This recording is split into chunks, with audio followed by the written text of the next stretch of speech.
también, ¿vale? Los problemas técnicos siempre son de rigor. Así que nada, espero que me estéis escuchando bien, que me estéis viendo bien y que la pantalla se esté viendo bien. ¿Es así? Confirmadme. Sí, doctor, se está viendo todo muy bien. Entonces le vamos a dar la bienvenida al doctor Antelm Pujol, por favor. Le vamos a dar un fuerte aplauso, aunque sea por reacciones. El doctor Pujol nos va a hablar hoy día de ayuno intermitente y pérdida de grasa.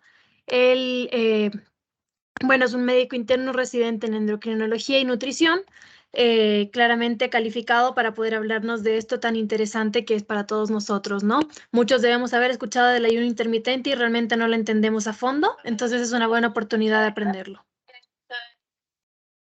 Muy bueno, muy bueno. Bueno, muchas gracias. Gracias por invitarme y gracias a todos por estar aquí. La verdad que sois muchos y agradezco el esfuerzo y agradezco pues el interés y la invitación.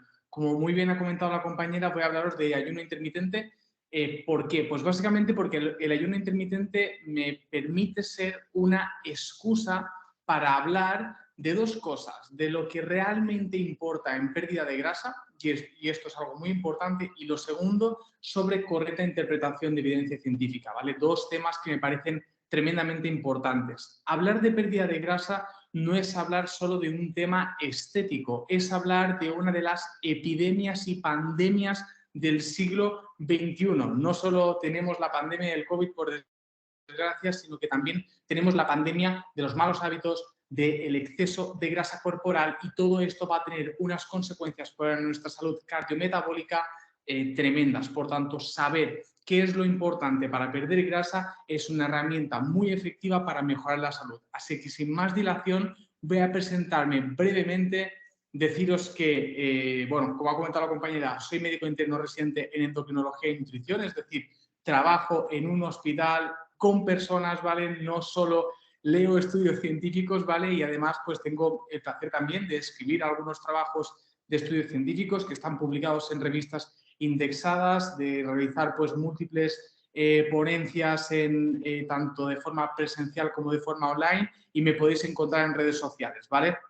Antelm Pujol en Twitter o The Fitness Student en Instagram, también en YouTube, y bueno, estoy por todos los lados. Así que si ponéis mi nombre Antelm, que somos pocos, mi padre y yo, en redes sociales, seguro que me encontráis. Así que dicho todo esto, ahora sí empezamos de lleno con el tema. Este va a ser el índice de mi clase o mi ponencia de hoy. Vamos a estar hablando del estudio perfecto, ¿no? ¿Cuál sería el estudio perfecto para hablar de ayuno intermitente y pérdida de grasa? También voy a hablar de la fisiología de la pérdida de la fisiología de la pérdida de grasa y de la fisiología del ayuno intermitente. ¿Qué pasa cuando hacemos un ayuno intermitente en nuestro organismo y qué necesitamos a nivel fisiológico para que se produzca una pérdida de grasa? De estas dos cosas hablaré. Y luego entraremos de lleno en materia, ¿no? En ayuno intermitente y pérdida de grasa, con los últimos estudios de mayor índice de impacto y de mayor relevancia en la evidencia científica actual, y también hablaré de masa muscular, porque es inevitable hablar de pérdida de grasa sin hablar de masa muscular, porque sabemos que la masa muscular tiene un papel fundamental para la salud. Así que entramos de lleno al tema, ¿vale? Primero, ¿qué es importante? Cuando leemos estudios hay que ser críticos con lo que leemos, ¿vale? No todos los estudios son perfectos, ¿vale? Y la gran mayoría de veces, cuando estamos estudiando un tema, no tenemos pues el estudio perfecto para tener una respuesta 100% segura y 100% asertiva. Por eso es importante interpretar bien los estudios científicos que tenemos. ¿Cómo sería un estudio perfecto para comparar el ayuno intermitente versus una restricción calórica convencional, es decir, versus un déficit calórico negativo convencional? ¿Cómo sería el estudio perfecto? Pues bien, sería un estudio con un diseño cruzado. Esto significa que unos sujetos hacen ayuno intermitente durante un periodo de tiempo, 6 meses, por ejemplo, y esos mismos sujetos en otro espacio de tiempo, durante otros 6 meses, hacen una restricción calórica convencional.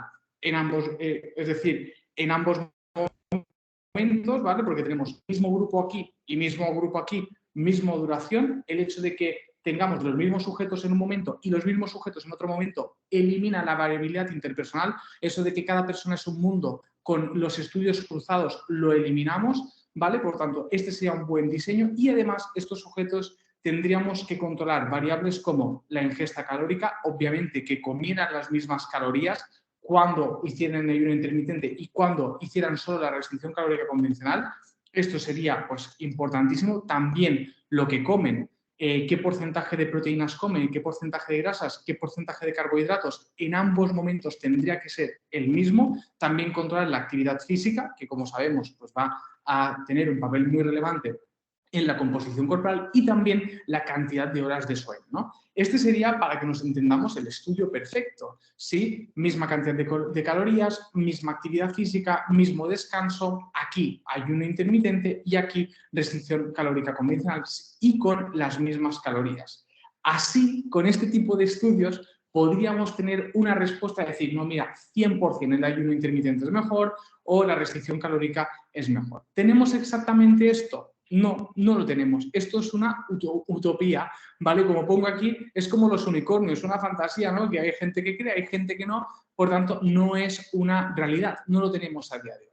Y cuando nos encontramos delante de situaciones utópicas, requieren de espíritu crítico, que interpretemos con rigor la evidencia científica que tenemos. Y a mí me gusta mucho esta frase de Richard Feynman que dice que es importante tener la mente abierta, pero no tan abierta como para que se te caiga el cerebro, ¿vale? ¿Y por qué digo eso? Porque cuando estamos en esta área de interpretación de la evidencia científica, de resultados que se pueden interpretar de una forma u de la otra, aquí aparecen los gurús de nutrición y de salud y demás que te dicen, no, mira, el ayuno intermitente es lo mejor, compra mi plan nutricional por 15 dólares y pierde grasa y consigue el mejor físico de tu vida. Pues esto realmente no es así, hay que interpretar con rigor lo que dice la evidencia científica, ¿vale? Por eso es importante tener la mente abierta, sí, pero ser críticos con lo que leemos. Dicho esto, y habiendo hecho esta pequeña introducción, hablamos de fisiología. ¿Qué pasa cuando no comemos, ¿no? ¿Qué pasa en nuestro cuerpo cuando no comemos? Pues bien, durante las primeras 24 horas de ayuno hay que destacar que el principal sustrato energético son las grasas, ¿vale? Predominantemente durante, yo os diría, como vemos aquí en las gráficas, durante las 12-16 primeras horas de ayuno hacemos un uso de los carbohidratos, ¿vale? Predominantemente, pero como veis en el gráfico, a medida que van pasando las horas, ese uso de carbohidratos va cambiando por un mayor uso de grasas, ¿vale? Y eso lo que hace es que al final de esa ventana de ayuno, ¿no? Del ayuno intermitente normalmente se hacen entre 14 y 18 horas de ayuno, al final de esa ventana de entre 14 y 18 horas nuestro cuerpo deja de utilizar carbohidratos y empieza a utilizar grasas. Es lo que se llama el metabolic switching o cambio metabólico, ¿sí? Donde dejamos de utilizar carbohidratos y empezamos a utilizar grasas. Bien, esto es importante. ¿Por qué? Porque como veis, podríamos decir, vale, realizar un ayuno intermitente solo va a hacer que quememos grasa o que utilicemos grasa como combustible, mejor dicho, a partir de las 14 horas aproximadamente. Por lo tanto, podríamos pensar que realizar ayunos intermitentes de una duración inferior a 14 horas no tendría ningún sentido, ¿no? Bueno, podríamos pensar eso, pero ya veréis que la fisiología es más compleja que eso, ¿vale? Así que vamos por partes. Primero, os digo esta información, que empezamos a utilizar grasas entre las 14 y 18 horas de haber iniciado el ayuno intermitente. Bien, quedaros con eso. Seguimos con más información. Este es un paper, ¿vale? Un estudio científico que salió creo que hace 3 días, ¿vale? Yo tengo un poco de obsesión con la evidencia científica reciente y actualizada, por tanto aquí es una prueba más de ello. Este estudio salió hace unos 3 días, donde es un estudio observacional. ¿Qué significa? Es un estudio donde nos permite sacar asociación, pero no causalidad. Y esto lo explicaré ahora muy brevemente, pero en este estudio se ve que las personas que realizan ayuno intermitente, las que hacen una mayor duración de horas del ayuno intermitente, como veis aquí en la flecha marrón, es decir, más de 10 horas de ayuno al día, son los que consiguen perder más grasa, ¿vale? Por tanto, potencialmente, con este estudio podríamos decir, a mayor duración del ayuno, mayor beneficio, ¿no? Mayor pérdida de grasa, ¿no? Esto es lo que podríamos pensar. Y si le sumamos el hecho de que decimos, ah, no, pero antes nos ha dicho que entre las 14 y las 18 horas empezamos a quemar grasa. Por tanto, estos resultados nos cuadrarían, ¿no? Vamos a ver, ¿vale? Segundo mensaje importante. Pues bien, lo que os decía, con los estudios observacionales, como es el estudio que os acabo de enseñar, hay que ir con cuidado porque asociación no implica causalidad. Os explico, que dos parámetros se correlacionen, ¿vale? Es decir, cuando uno aumenta, el otro aumenta de forma muy proporcional, no significa que un parámetro sea causante del otro parámetro, ¿vale? Esto es muy distinto, que se asocien no significa que uno cause el otro. Y el ejemplo clásico, y un ejemplo que me gusta a mí, es este. Fijaros en la asociación que existe entre la venta de helados y el ataque de tiburones en las playas americanas, ¿vale? De Estados Unidos. Fijaros que existe una relación casi de uno, ¿vale? Una relación casi perfecta. Por tanto, podríamos decir que como existe una asociación entre la venta de helados y el ataque de tiburones, los helados producen ataques de tiburones. No podríamos afirmar esto, ¿verdad? Por tanto, por eso es importante interpretar con rigor los estudios observacionales, ¿vale? Por eso aquí os digo que en la evidencia científica, en la investigación, para poder establecer que existe causalidad y no solo asociación entre dos parámetros, necesitamos que se cumplan los criterios de Bradford-Hill, que son estos criterios que tenéis aquí, que son 9 criterios que no me voy a entretener en ellos, pero básicamente es para deciros que de los estudios observacionales como este de aquí, solo podemos sacar asociación y no causalidad, ¿vale? Así que ya veis que de momento tenemos evidencia mecanística, ¿vale? Es decir, cómo se produce fisiológicamente o cómo funciona fisiológicamente el ayuno intermitente, tenemos evidencia observacional, ¿vale? Pero no tenemos evidencia de intervención, ¿vale? Y esto es importante porque la evidencia de intervención de los ensayos clínicos randomizados son los que están en la pirámide, en la cúspide de la evidencia científica y son los que nos darán más información. Seguimos avanzando con el ayuno intermitente. Bien, me gusta poner este ejemplo porque cuando realizamos un ejercicio en ayunas, aquí en este grupo que está FAST, ¿vale? Que lo veis aquí, FAST es ayuno en inglés, vemos que este grupo, cuando hace ejercicio físico, utiliza más grasas como combustible, ¿vale? Un poco en consonancia a lo que ya habíamos explicado anteriormente, ¿sí? Y fijaros, este grupo, cuando hace ayuno y se pone a hacer un ejercicio cardiovascular, ¿vale? Tenemos que el coeficiente de respiración sí se acerca a 0,7. Cuando el coeficiente de respiración se acerca a 0,7 significa que estamos utilizando grasas. En cambio, cuando el coeficiente de respiración se acerca a 1, significa que estamos usando carbohidratos. Por tanto, si yo os intento vender el ayuno intermitente como la forma más efectiva de perder grasa, os diría, fijaros, el entrenamiento en ayunas es increíble porque utilizamos más grasa como combustible y, en cambio, cuando comemos antes de entrenar, utilizamos pues, predominantemente más carbohidratos. ¿Pero qué pasa? Esto es un momento puntual, pero ¿qué pasa si miro a las 24 horas del día?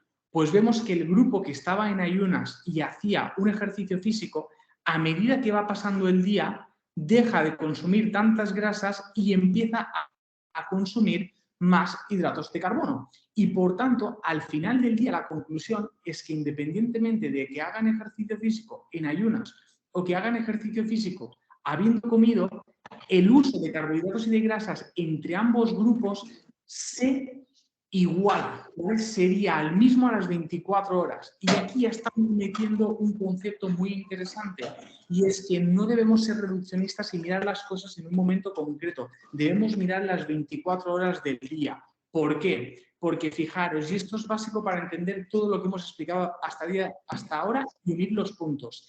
Necesitamos 3 procesos fisiológicos para perder grasa: lipólisis, transporte y betaoxidación de los ácidos grasos. Si no se producen los 3, olvidaros, no vamos a perder grasa.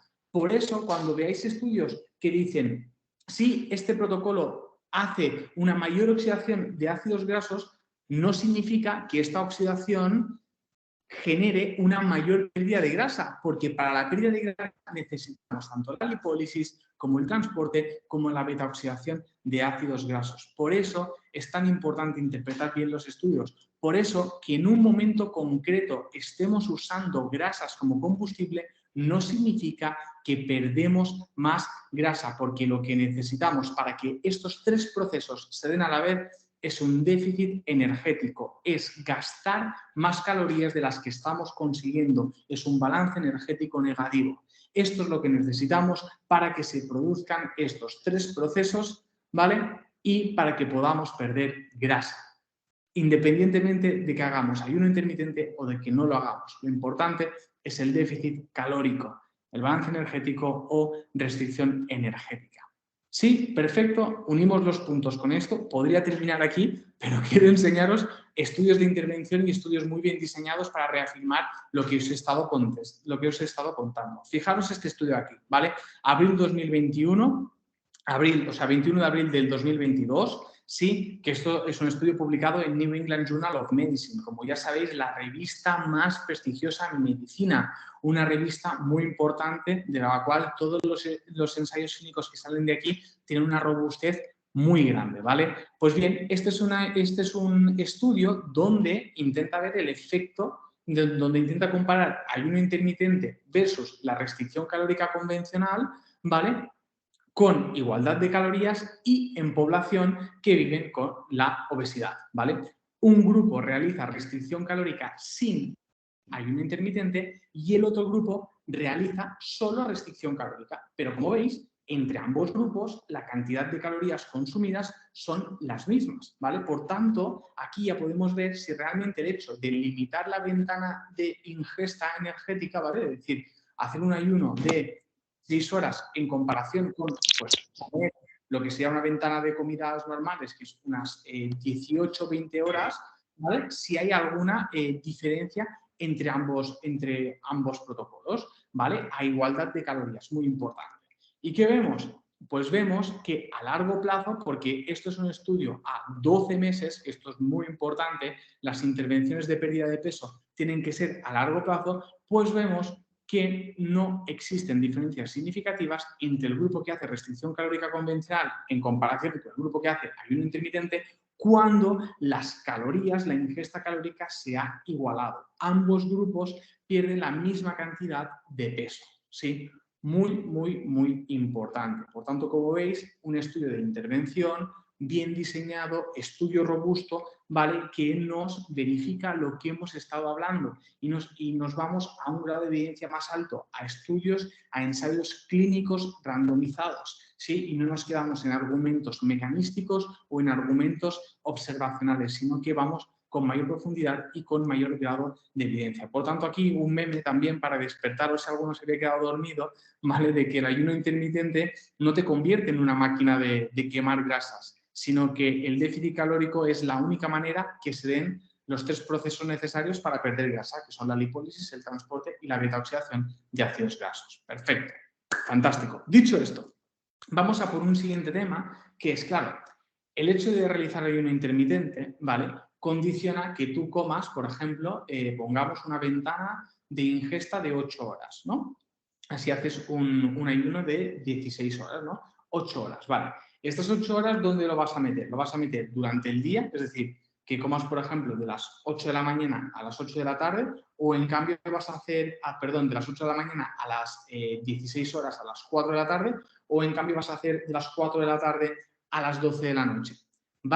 Los efectos que vamos a obtener van a ser los mismos.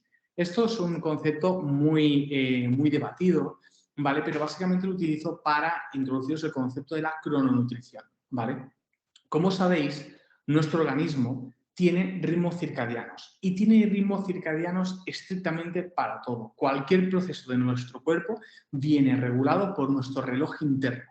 Y esto os parecerá algo como así muy de gurú, pero realmente los relojes biológicos son tan importantes que si os vais a las unidades de terapia intensiva de vuestro hospital, en las UCIs, veréis que en la gran mayoría se intenta tener espacios durante el día que tengan la luz solar y durante la noche reducir la cantidad de luces, ¿vale? ¿Por qué? Pues porque esto ayuda a regular los ritmos circadianos de nuestros pacientes en este caso.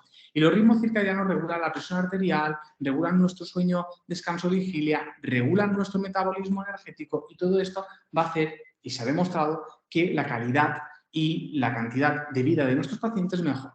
¿Vale? Así que los ritmos circadianos son importantes. ¿Y por qué os digo eso y por qué os cuento todo esto? Porque básicamente sabemos que la pérdida de grasa tiene ritmos circadianos. Concretamente, os presento esta hormona, que es la lipasa sensible a hormonas, que se encarga de la lipólisis, ¿vale? De coger los ácidos grasos que vienen en paquetes de 3, los triacilglicéridos vienen en paquetes de 3, y esta enzima corta estos paquetes de 3 para convertirlos en unidades. Estas unidades de ácidos grasos serán transportados y en las mitocondrias se producirá la beta-oxidación, ¿vale? Perfecto. Por tanto, podemos entender que esta lipasa sensible a hormonas va a ser fundamental para la pérdida de grasa. Y esta lipasa sensible a hormonas tiene un ritmo circadiano, ¿vale? Concretamente, presenta su máxima acción a las 12 de la noche, ¿vale? Y concretamente presenta este pico, dura de las 12 de la noche a las 8 de la mañana. Por tanto, predominantemente va a funcionar durante las horas ¿de qué? Durante las horas de no sol, durante las horas de descanso. Y esto es importante porque si nosotros ingerimos calorías durante las horas de oscuridad y durante las horas donde esta enzima está funcionando, estamos condicionando su función, estamos limitando su función. Y esto nos hace ver que el cuerpo, ¿vale? Aquí como veis, o sea, lo que os quería decir es que el cuerpo está hecho, nuestro organismo está hecho para que consumamos la gran mayoría de calorías durante las horas de sol, ¿vale? Porque aquí veis en este estudio donde las personas que hacen un late dinner, es decir, que cenan tarde en comparación con las que cenan temprano, las que cenan tarde tienen una menor activación de esta enzima y esto potencialmente condiciona una menor pérdida de grasa, ¿vale? Y esto es importante. Hagáis ayuno intermitente o no lo hagáis, respetar los ritmos circadianos de nuestro cuerpo es importante, ¿sí? E intentar consumir la gran mayoría de las calorías que ingerimos durante las horas de sol puede tener beneficios a nivel de la salud, independientemente incluso de la pérdida de grasa, ¿vale? El respeto a nuestros ritmos circadianos es importante. Y este es uno de los mensajes que os quiero dar, ¿sí? Es que respetar los ritmos circadianos tiene beneficios para la salud. Hacer ayuno intermitente nos puede ayudar, sobre todo cuando hacemos un ayuno intermitente donde la ventana de ingesta de las calorías está en las horas de sol. El hecho de consumir las calorías durante las horas de sol puede tener un impacto positivo en nuestra salud, ¿vale? Y hagáis ayuno intermitente o no lo hagáis, intentad consumir la gran mayoría de calorías durante las horas de sol porque esto puede tener potenciales efectos beneficiosos, ¿vale? Bien, dicho todo esto, ¿vale? Si estáis un poco confundidos, ¿sí? Porque os he puesto muchos ejemplos, he ido de la fisiología a estudios observacionales en ensayos clínicos y también os he hablado de crononutrición. Ahora vamos a intentar recopilar un poquito todo y daros mensajes claros, ¿vale? Os quiero presentar este estudio porque me parece... bueno, estudio no, perdonad. Bueno, es un estudio, pero es una revisión sistemática y metaanálisis, porque va a clarificar muy bien todo lo que hemos hablado, ¿vale? Este estudio, 2021, revisión sistemática y metaanálisis, fijaros, la pirámide de evidencia científica, estamos arriba de todo, ¿eh? No os traigo estudios malos, ¿vale? Os traigo el New England Journal of Medicine, revisiones sistemáticas y metaanálisis, os traigo lo mejor de lo mejor, ¿vale?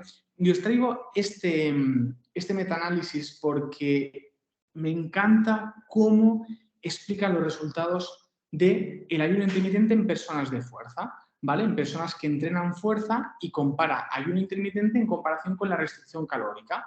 En personas que entrenan fuerza, que deberíamos entrenar deportes de fuerza todos, ¿vale? Esto, mensaje número 2, ¿sí? Algo que también me gusta mencionar aquí es que, como veis, las ideas, los editoriales y sobre todo las opiniones de las personas tienen un grado de evidencia muy bajo, ¿vale?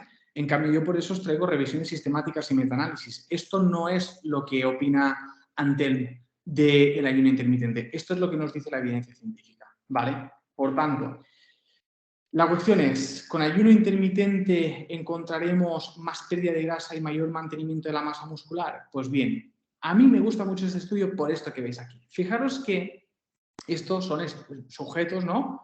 Antes os he hablado de sujetos que viven con la obesidad, aquí os traigo sujetos con un normopeso, deportistas que hacen entrenamiento de fuerza, ¿vale? Donde vemos cosas que son muy importantes. Y es que si comparamos los sujetos que hacen ayuno intermitente en comparación con los sujetos que no hacen ayuno intermitente, los que hacen ayuno intermitente acostumbran a comer menos calorías. Fijaros, 3.436 versus 3.744. Hay una diferencia de unas 300 calorías. ¿Qué grupo creéis que perderá más peso? Pues obviamente el grupo que come menos calorías, que da la casualidad que es el grupo que hace ayuno intermitente. Pero, ¿es el ayuno intermitente que nos hace perder más grasa? Hombre, pues potencialmente no. Lo que nos va a hacer perder más grasa en este grupo va a ser porque están consumiendo menos calorías. Y esto es clave. Fijaros que todos los grupos que dicen, todos los estudios que dicen que el ayuno intermitente produce una mayor pérdida de grasa es porque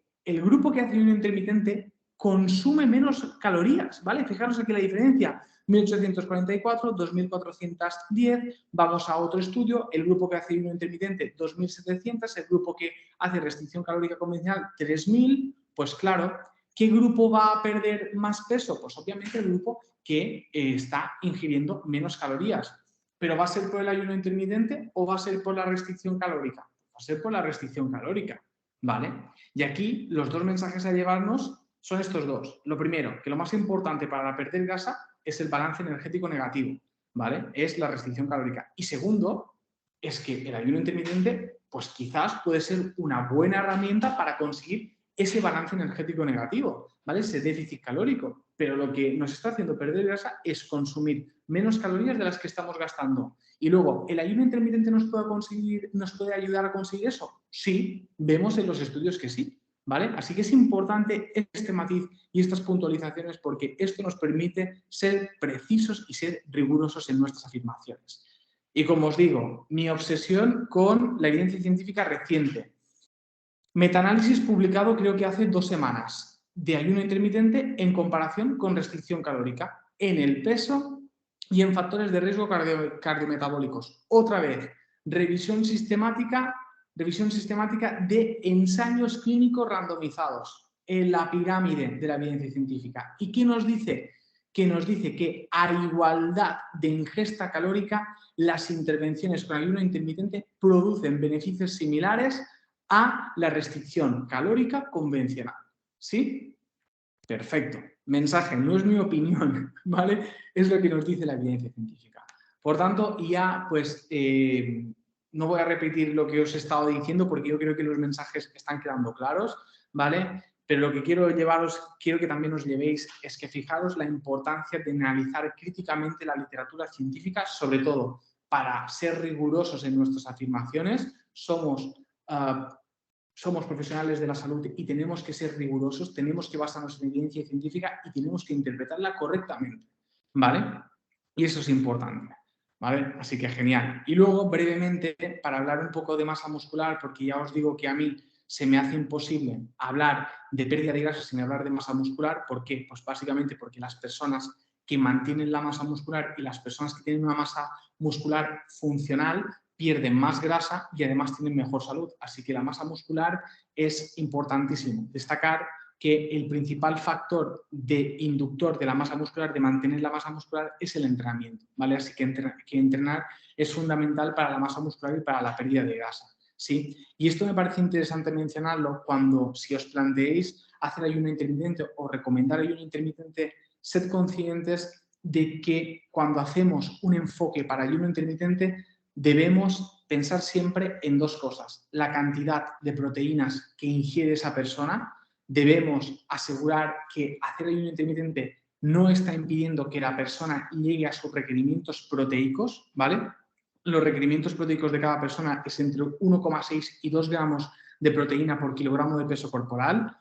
Recordemos que en 100 gramos de, por ejemplo, pollo hay 20 gramos de proteína, ¿sí? Por tanto, entre 1,6 y 2 gramos de proteína por kilogramo de peso corporal, importante, y que para maximizar que esa proteína sea utilizada para mantener la masa muscular o incluso ganar masa muscular, es importante realizar entre 3 y 4 comidas al día. Así que si hacemos ayuno intermitente, debemos intentar, cuando el objetivo es también preservar la masa muscular, que esa persona realice como mínimo 3 comidas al día, ¿vale? Por tanto, no pueden ser ayunos intermitentes de una muy larga duración, ¿sí? Y debemos, como os digo, realizar un plan nutricional muy enfocado a la pérdida de grasa, pero también al mantenimiento de la masa muscular, que es fundamental para la salud y en algunas personas también para el rendimiento deportivo. ¿Sí? Perfecto. Y ahora, básicamente,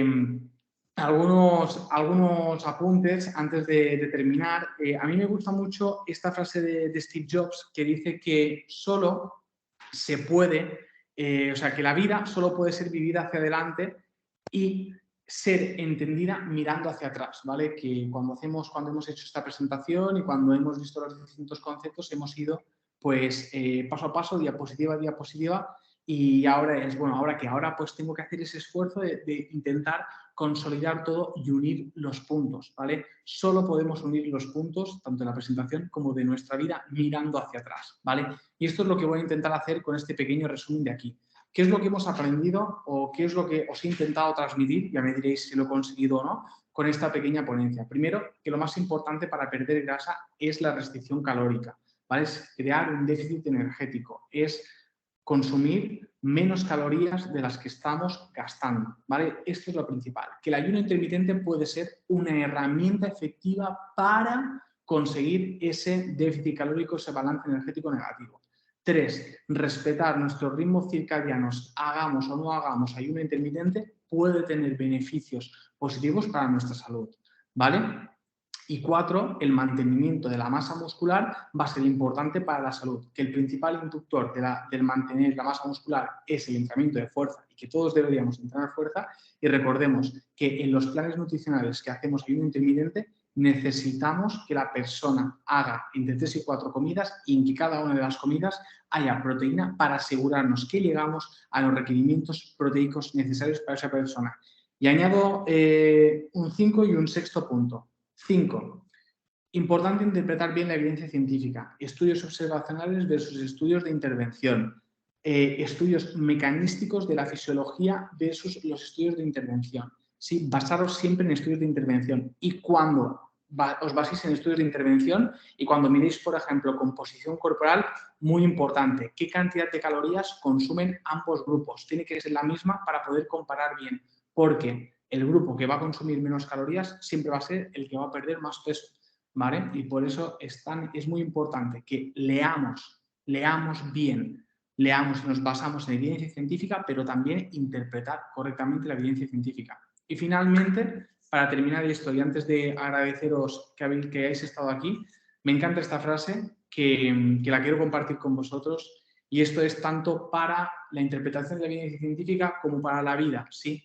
Si no nos hacemos las preguntas correctas, no obtendremos las respuestas que necesitamos, ¿sí? Y esto es muy importante cuando analicéis la evidencia científica y cuando os planteéis determinadas acciones con vuestros pacientes. Así que sin más dilación, muchísimas gracias por vuestra atención. Ha sido un auténtico placer y estaré encantado de contestar vuestras preguntas. Muchas gracias. Muchísimas gracias, doctor. Tenemos un par de preguntas que nos han hecho por el grupo de WhatsApp. La primera pregunta de Natalia Salvatierra dice, una persona que sufre de diabetes controla su alimentación y hace ayuno intermitente. ¿Ese ayuno beneficiaría o no de alguna manera a esta persona? Fantástica, fantástica pregunta. Lo principal va a ser en una persona que tiene una diabetes, saber exactamente qué tratamiento está realizando, ¿vale? Porque en una diabetes tipo 2 que está utilizando insulina, es importante adecuar las ingestas a la toma de insulina. No va a ser lo mismo si está utilizando una insulina de acción prolongada, ¿vale? Si está utilizando solo, por ejemplo, rescates con insulina de acción rápida, va a ser importante tener presente la insulina y adecuar el uso de la insulinoterapia con el protocolo nutricional. Si no está utilizando insulina y está utilizando metformina, análogos de GLP-1 o inhibidores de SGLT2, por ejemplo, va a ser muy importante que la persona, aunque haga ayuno intermitente, se mantenga correctamente hidratada, que esto es algo que deberíamos hacer todos, ¿sí? Esto es de tremenda importancia, y intentar y tener presente que cuando son las horas de ayuno, no podemos fallar nada la hidratación, ¿vale? Porque algunos fármacos antidiabéticos, como por ejemplo los inhibidores de SGLT2, ¿vale?, que hacen esa glucosuria y natriuresis, nos van a condicionar en la propia deshidratación acompañada del ayuno intermitente, ¿vale? En las horas de ayuno hay un aumento del glucagón que tiene un efecto natriurético de eliminación de sodio. Por tanto, esas horas va a ser muy importante que estemos correctamente hidratados, ¿vale? Así que si tenéis personas o pensáis en hacer un protocolo en una persona con diabetes tipo 2 más ayuno intermitente, es muy importante tener presente qué farmacología está utilizando y adaptar el protocolo nutricional a la farmacología. Muchas gracias, doctor. Yesenia Colque está levantando la mano. ¿Tienes la palabra? Gracias. Buenas tardes, doctor. Quería saber sobre el sobrepeso en niños. Los niños de 6 a 8 años que tienen resistencia a la insulina, ¿cómo se podría controlar esto? ¿Podrían tomar ellos metformina aparte de realizar ejercicio físico y una buena dieta? ¿O quisiera una orientación en esto, doctor?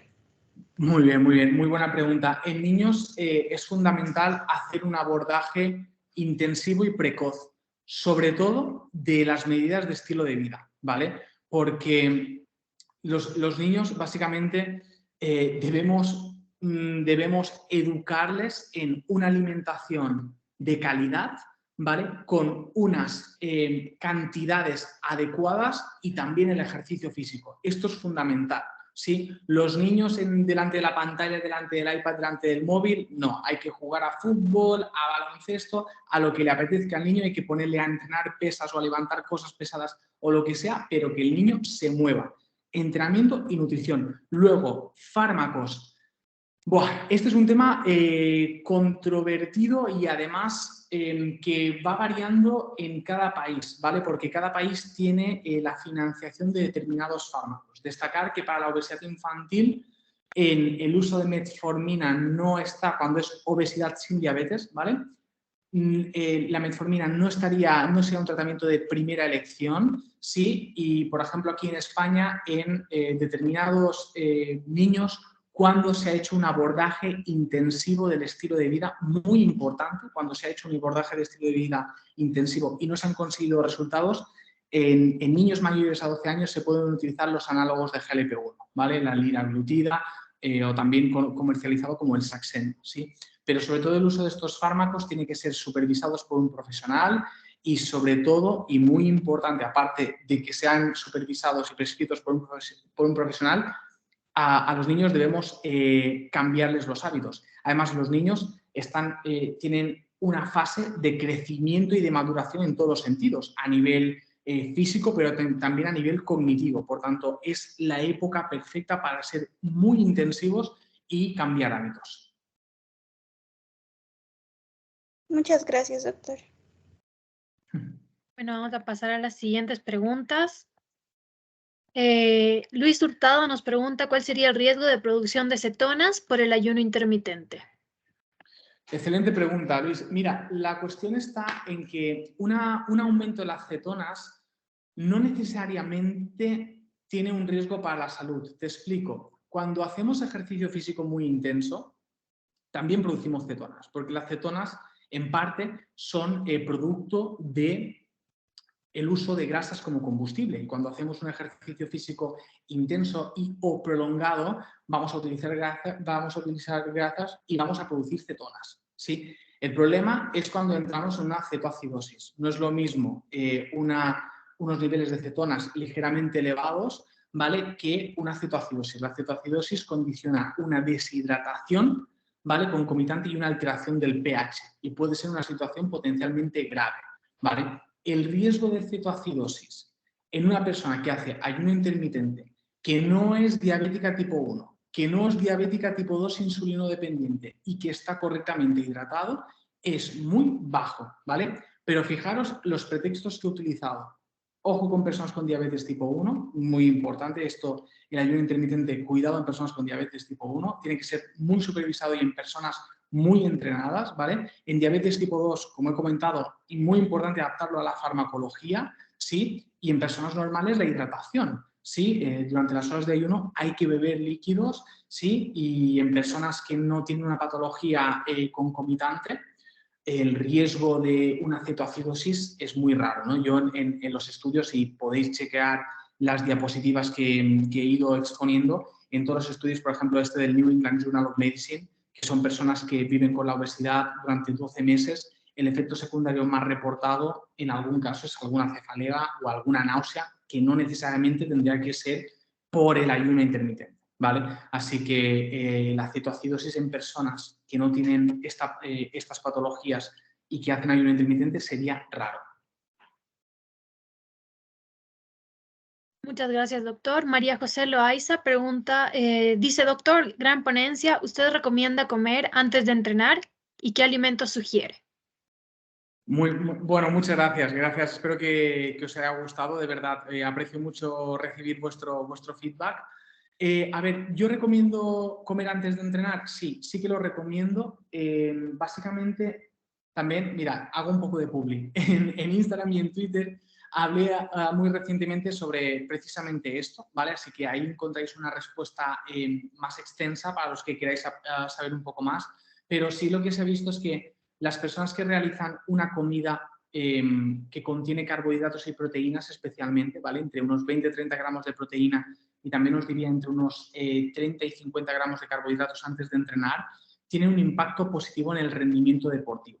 Y esto, que nosotros rindamos más en el entreno, potencialmente significa mayor cantidad de masa muscular y mayor utilización de grasas como combustible durante el entrenamiento, ¿no? Por tanto, tiene un efecto beneficioso en cuanto al rendimiento deportivo a corto plazo. Y también hay algo bastante interesante a nivel hormonal, y es que cuando comemos antes de entrenar se desplazan más receptores hormonales en la masa muscular y la respuesta hormonal al entrenamiento es mayor cuando comemos antes de entrenar. Así que yo sí que lo recomiendo. ¿Que alguna vez entrenáis en ayunas? No pasaría absolutamente nada, pero destacar que, es decir, ¿se puede entrenar en ayunas? Sí. ¿Es lo óptimo? No, no sería lo óptimo.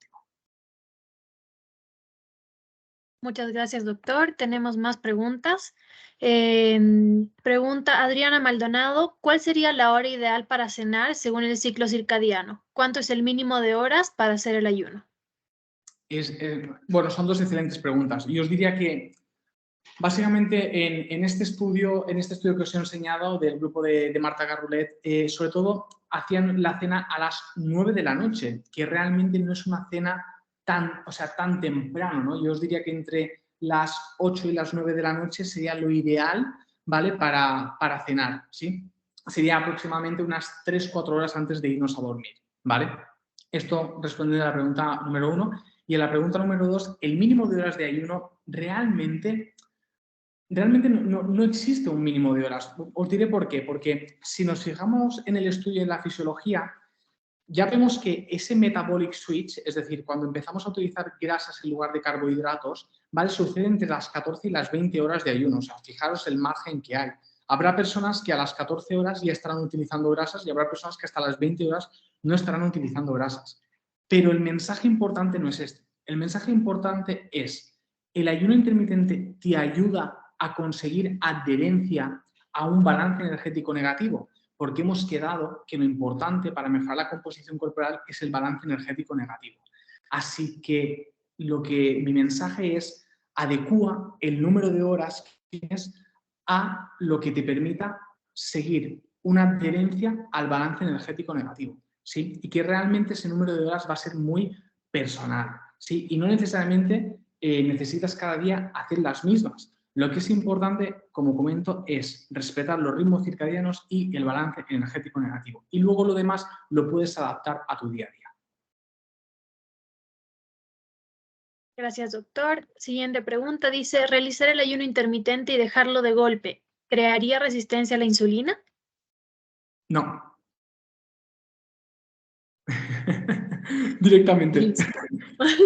Pasamos a otra pregunta entonces. Ana Belén Quispe nos pregunta si es recomendable el ayuno intermitente para personas con síndrome de ovario poliquístico y cuál sería el horario recomendable para el ayuno en estas personas. Genial, muy buena pregunta. Síndrome de ovario poliquístico se caracteriza por una resistencia a la insulina. Sería el sustrato fisiopatológico número 1 del síndrome de ovario poliquístico. Aquí lo que un poco la misma recomendación va, o sea, la recomendación va en el mismo sentido. Asegurarnos que estamos en un déficit calórico negativo, ¿vale? Es decir, que estamos con un enfoque nutricional para la pérdida de grasa, ¿sí? Y hacer la cantidad de horas de ayuno que te permita conseguir ese balance energético negativo. ¿Cuándo va a ser mejor? Pues obviamente hacer un ayuno intermitente donde las horas en que estás haciendo las comidas sean horas de sol, ¿vale? Sean, por ejemplo, hacer un ayuno, pongamos de unas 16 horas de ayuno y las 8 horas de ventana de ingesta de comida, pues hacerlas, por ejemplo, entre las 8 de la mañana y las 4 de la tarde. Muchas gracias, doctor. Scarlett Claros pregunta, ¿los pacientes con diabetes que llegan a restringir los carbohidratos de sus alimentos traen consecuencias? Buena pregunta, buena pregunta. Realmente, a ver, claro, yo os diré básicamente lo mismo. Depende de la medicación que esté usando el paciente o que requiera el paciente, depende de la reserva pancreática y depende de si es un diabético tipo 1 o tipo 2, ¿no? ¿Necesariamente un paciente con diabetes tiene que comer necesariamente carbohidratos? No, necesariamente no, o sea, necesariamente no. Pero yo os sugiero ya con mensaje general, independientemente de que tengas diabetes o no, los carbohidratos de calidad, como son frutas, verduras, legumbres, este gran grupo de nutrientes, tienen efectos para la salud muy beneficiosos. Es decir, el carbohidrato de calidad no es el enemigo para la pérdida de peso, todo lo contrario. De hecho, vemos que las dietas altas en hidratos de calidad tienen un efecto positivo en la salud y en la pérdida de peso, ¿vale? Así que también, o sea, esta pregunta hay que analizarla bien, ¿no? Es decir, ¿puedes perder grasa comiendo carbohidratos de calidad? Obviamente, y es lo que recomiendo a todo el mundo, ¿vale? ¿Que es necesario comer carbohidratos? Hombre, necesario no, pero bueno, ya os digo, alimentaciones ricas en carbohidratos de calidad tienen efectos beneficiosos para la salud. Fijaros en la dieta mediterránea. La dieta mediterránea es el ejemplo claro y tenéis muchísima evidencia científica de una dieta con carbohidratos de calidad, con una ingesta proteica adecuada y con una cantidad de grasas moderada. Es decir, es una dieta equilibrada que prioriza fuentes de alimentos de calidad y tiene un impacto positivo a nivel cardiovascular bestial. Gracias, doctor. Cris nos pregunta, dice, doctor, gracias por la exposición. Yo leí hace mucho tiempo que el ayuno intermitente, mientras más duración tenga, mejor efecto, debido a que la autofagia empezaría a generarse a partir de las 20 horas aproximadamente. ¿Qué tan cierto sería esto? Ya que escuché que usted dijo que el ayuno no debería ser muy largo en caso de querer perder grasa. Muy buena pregunta. Decir que el concepto de autofagia es algo bastante interesante porque hay que entender ¿cómo podemos conseguir la autofagia? Básicamente, a modo de introducción, autofagia es el proceso de recambio celular. Supongo que todos estáis familiarizados con el término, pero es un término que ha ganado mucha popularidad actualmente porque está relacionado con envejecimiento, con buena salud a largo plazo. Bueno, la cuestión, lo que os quiero transmitir es, la autofagia hay dos mecanismos principales de conseguirla. El primero es el ejercicio físico de alta intensidad.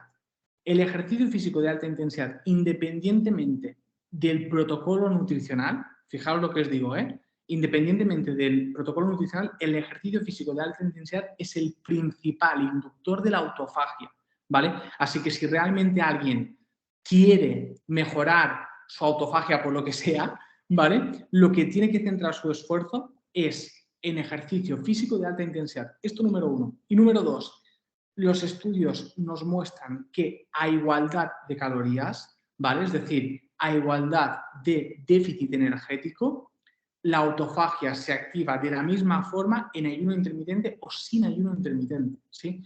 Es importante que entendamos que los mecanismos fisiológicos no es un interruptor de on-off, ¿vale? No es en plan de ahora estoy en autofagia, ahora no, ahora sí, ahora no. No es así, ¿vale? Esto es una escala de grises, ¿vale? Y el hecho de que tú estés ingiriendo calorías no significa que no haya una autofagia concomitante en tu organismo, ¿vale? Es el balance a las 24 horas lo que importa y es el mensaje que yo os quería trasladar con las diapositivas del entrenamiento en ayunas y ver cómo a las 24 horas la oxidación de grasas y carbohidratos se terminaban igualando.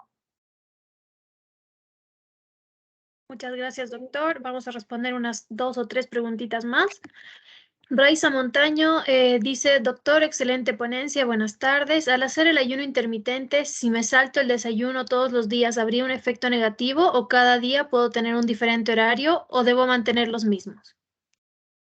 Bien, muy buena pregunta. Muy gracias por el buen feedback. A ver, yo os diré que yo soy el primero que por turnos en el hospital, yo hoy, por ejemplo, he salido de un turno de 24 horas, es decir, he estado 24 horas trabajando en el hospital y claro, esto condiciona, ¿no?, una alteración siempre de los ritmos circadianos. Idealmente, en un mundo ideal, os diría que tener horarios de ingesta más o menos aproximados, es decir, que tú más o menos desayunes siempre entre las 8 y las 9 de la mañana, comas siempre entre la 1 y las 2 del mediodía y hagas una cena entre las 8 y las 9, sería lo ideal, ¿vale? Y sería lo que más respetaría nuestros ritmos circadianos, pero sabemos que en la vida real esto es muy complicado. Yo os diría que en la medida de lo posible intentéis tener cierta regularidad en la ingesta, porque, como os decía, respeta más los ritmos circadianos, pero el hecho de tener horarios irregulares es un hándicap para vuestros ritmos circadianos, sí, pero intentad seguir algunas reglas, ¿vale? Las reglas del juego, para respetarlo, es intentar comer la gran mayoría de calorías durante las horas de sol, como os he comentado, también intentar realizar ejercicio físico durante las horas de sol e intentar dormir bien, es decir, realizar un descanso de calidad, no exponernos a pantallas antes de irnos a dormir, no estar chateando con el crush antes de irnos a dormir porque luego estamos muy excitados y no podemos dormirnos, todas estas cosas, ¿no? Todas estas recomendaciones son importantes para respetar los ritmos circadianos. Pensad muy brevemente que hay 3 cosas que regulan nuestros ritmos circadianos. La primera es la exposición a la luz solar, ¿vale? Exponernos a la luz solar a primera hora de la mañana va a tener un impacto positivo en la regulación de los ritmos circadianos. La segunda es cuando comemos las calorías. Si comemos la gran mayoría de calorías durante las horas de sol, también respetamos nuestros ritmos circadianos. Y la tercera es cuando realizamos ejercicio físico. Realizar ejercicio físico durante las horas de sol también nos ayuda a respetar los ritmos circadianos. Intenta quedarte con estas 3 reglas, intenta ajustarlas a tu día a día y adelante. Gracias, doctor. Moisés Postigo acaba de levantar la mano. ¿Tienes la palabra? Buenas tardes, ¿cómo le va, doctor? Un gustazo. Saludos desde Tarija, me gusta mucho la ponencia.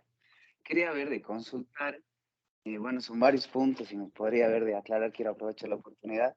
El tema de la inmunidad se ve afectada positivamente al realizar un ayuno y evitar obviamente también el azúcar. En caso, por ejemplo, en mi caso, la vez que me siento mal para resfriarme, evito las comidas mayormente hasta que me sienta un poco mejor. No sé si hay algún tipo de bibliografía que haya visto los resultados en base a eso. Gracias. Muy interesante pregunta, muy interesante pregunta. De hecho, están saliendo algunos estudios, salió un estudio de ayuno intermitente en pacientes con COVID hace relativamente poco. Básicamente, yo os diré que, bueno, no hay resultados muy concluyentes, ¿vale? Pero básicamente sabemos que la inmunidad está muy condicionada por nuestro estado inflamatorio, ¿vale? Es decir, si somos personas que comemos mal, alimentos de mala calidad y que estamos constantemente en un exceso calórico, tendremos un estado en nuestro organismo proinflamatorio. Y este estado proinflamatorio genera una inmunosupresión, ¿vale? Si cambiamos el hecho de no estar en un exceso calórico y comer alimentos de calidad, ya vamos a generar un entorno antiinflamatorio. Por tanto, si el ayuno intermitente te ayuda a comer una cantidad de calorías más adecuada a tus necesidades y además te ayuda a comer mejor, obviamente va a mejorar tu inmunidad, ¿vale? Pero si en cambio tú haces ayuno intermitente y sigues comiendo mal y además con un exceso calórico, pues no te va a ayudar en tu inmunidad, ¿vale? Es decir, por eso la importancia de hacerse las preguntas correctas. Lo importante es las fuentes de nutrientes, ¿vale? Y el balance energético al final del día para saber qué efecto tendrá esto sobre la salud. Muchísimas gracias. ¿Podrías realizar una consulta más? Claro, por mi parte sí. Perfecto. En el caso de que se realice un entrenamiento mañanero, ¿habría algún perjuicio si es que realice una carga de glucógeno la noche antes en cuanto a rendimiento? En la mañana suelo mayormente consumir solo cafeína y por el tema estomacal y, bueno, evitar los vómitos, que mayormente se dan mucho el tema del alto rendimiento. Evito comer en la mañana, pero previamente se realiza una carga de glucógeno en la noche antes. ¿Habría algún problema ahí? Excelente pregunta, Moisés. Como bueno, sabemos, la evidencia científica nos dice que durante la noche utilizamos glucógeno hepático, ¿vale? Que no glucógeno muscular, ¿vale? Por tanto, a corto plazo, si me voy a dormir, hago una carga de hidratos, justo al despertarme voy a entrenar, no necesariamente tendría que tener un impacto negativo, pero también debemos ser conscientes de que si el entreno es muy prolongado o muy intenso, probablemente tu rendimiento baje, ¿vale? Esto es importante. Soluciones que se pueden o cómo puedes lidiar con ello. Yo te diría que dependiendo de tus entrenamientos, igual te recomendaría alguna bebida intraentreno que contenga aminoácidos esenciales más algún carbohidrato ya previamente digerido, como puede ser una amilopectina o una ciclodextrina, en entrenamientos muy intensos y muy largos de alto rendimiento, me comentabas, sería una de las herramientas que utilizaría. Y si no es un entrenamiento muy largo, muy prolongado, muy intenso, es decir, es un entrenamiento habitual, lo que sí que te recomendaría es que justo después del entrenamiento tuvieses un desayuno rico en carbohidratos y en proteínas para recuperarte de forma eficiente e iniciar esa recuperación. Muchísimas gracias. Gracias, doctor. Vamos a leer dos más, ahora sí, dos preguntas más y terminamos Perfecto. la ponencia. Dice, doctor, muy buena la presentación.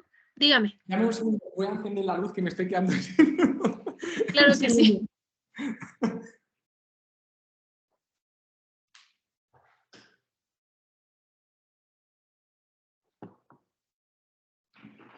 Disculpad, cosas del directo. No se preocupe, doctor.